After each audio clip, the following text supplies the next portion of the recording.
Even be mad that that's what they want to do. You can't be mad because that is their job description. Yeah. Now, if right and wrong is for them to judge within themselves. We're just like honest people, you know? Yeah. But if you take that same sentence and use it, like, and just put it on text, you could take that as being something different. The NFL thought they had him trapped in a rookie wage scale. Music, they thought they controlled his bank account. But tonight, Shedeur Sanders just pulled off the greatest music financial trick in sports history. Breaking news. The $80 million man has arrived. Music. While the rest of the rookies are training for the 40-dash, Shedeur was closing a deal with the Saudi Public Investment Fund. Because he hasn't signed his NFL contract yet, the music league couldn't stop him. He used the draft prospect loophole to secure $80 million guaranteed. Roger Goodell is furious. The owners are panicked. Shedeur doesn't need their money anymore. He just bought his music freedom. Rumor has it Shedeur's agent sent a memo to the NFL league office the moment the ink dried. Music, I have the leaked summary of that memo, and it basically tells the NFL, you work for us now. If you want to see how they broke the news to the commissioner, click that button. Let's read the memo. Here is how Shedeur Sanders just became the richest rookie in NFL history. And I was a part of everything that people say was true. People say that wasn't true. Yeah. So it's like, I know, so it doesn't really like affect me on what a lot of people think because they genuinely don't know. The NFL just woke up, music, to a nightmare they can't ignore. For decades, the league has operated like a closed loop, a system where they hold every music single card and the players are just lucky to be in the room. But while Roger Goodell was busy patting himself on the back for another record-breaking year, a single rookie just found the master key to the vault. Shedeur Sanders didn't just sign a deal, he launched a coup. He inked a $50 million contract that the league didn't approve, couldn't tax, and has absolutely no power to stop. This isn't just about a paycheck.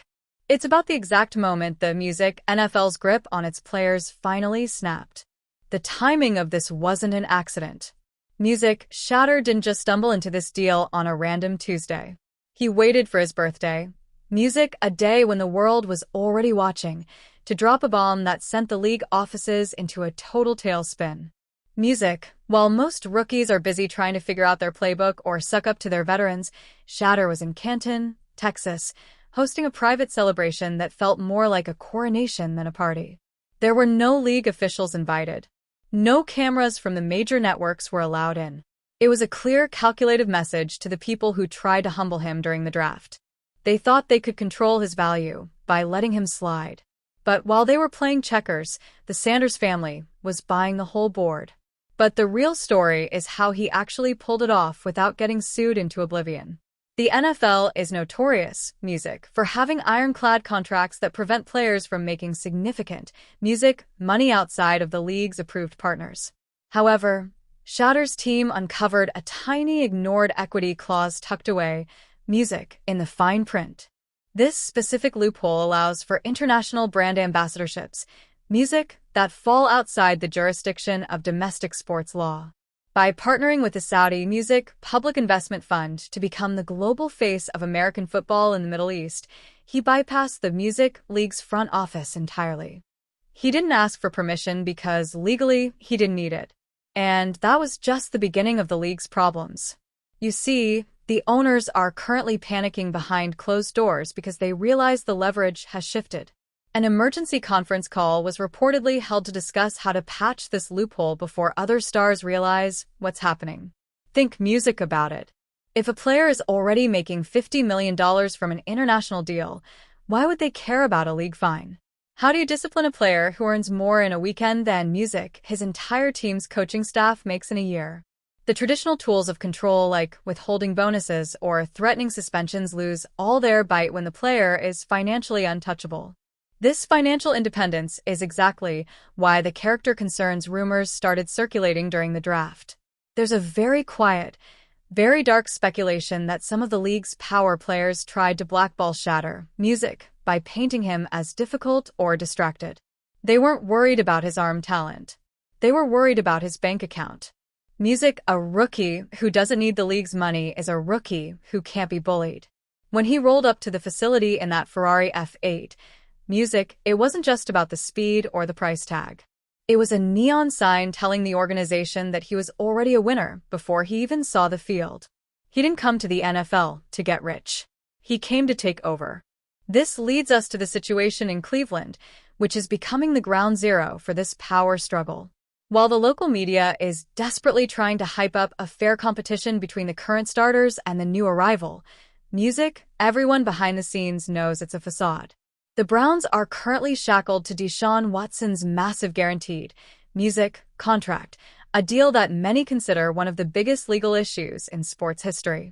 But Watson's vibe lately has been one of someone just waiting for the clock to Music run out. On the other hand, you have Shedeur, who is building a global empire that makes Watson's contract look like pocket change. The tension in that locker room isn't about who's the better quarterback. It's about who actually has the power. The truth is the traditional gatekeepers of sports are dying. For years, if you wanted to be a star, you had to play nice with the big networks and the beat reporters. You had to follow the script. But Shedeur has his own platform, his own production team, and a direct line to millions of fans' music through his own digital channels. He's effectively cut out the middleman. Music, he doesn't need a reporter to tell his story because he's already telling it better than they ever could. This is why the NFL is so desperate to shut down these international deals. If the players become their own media moguls and their own global ambassadors, the league becomes nothing more than a glorified stage owner. As we look toward the future, the Sanders blueprint is going to be the new standard for every elite prospect coming out of college. The days of the grateful Music rookie, who is just happy to be there, are over. We are entering the era of the athlete CEO, where the league is just one of many partners in a much larger business portfolio. The owners might try to change the rules and Roger Goodell might try to close the loopholes. Music, but the cat is already out of the bag. Shedeur Sanders didn't just break the mold. He melted Music, it down, and built something entirely new. It makes you wonder if the league can even survive in its current form. If more players follow this path, we could see a complete decentralization of pro sports. No more league-mandated deals. No more total control over a player's image, and no more billion-dollar monopolies. It's a revolution disguised as a contract, and it's happening right in front of our eyes. The question isn't whether Shedeur is ready for the NFL. The real question is whether the NFL is even remotely ready for what Shedeur has unleashed. If, Music, you think the league is going to take this line down, you haven't been paying attention to how these owners operate. Music, there's already talk of new conduct clauses that would target a player's outside business interests, but it might be a case of too little, too late. Music, the momentum has shifted, and the shocking truth is that the players finally realize they, Music, don't need the league as much as the league needs them. This is poetic justice at its finest. The league tried to use the draft to teach a lesson, Music, and instead they got schooled on global economics. Make sure to hit that subscribe button if you want to stay updated on this power struggle, because this is only the first round. Music, let me know in the comments. Do you think the NFL has the right to stop these international deals, or is it time for the players to take total control? Music, this story is just getting started.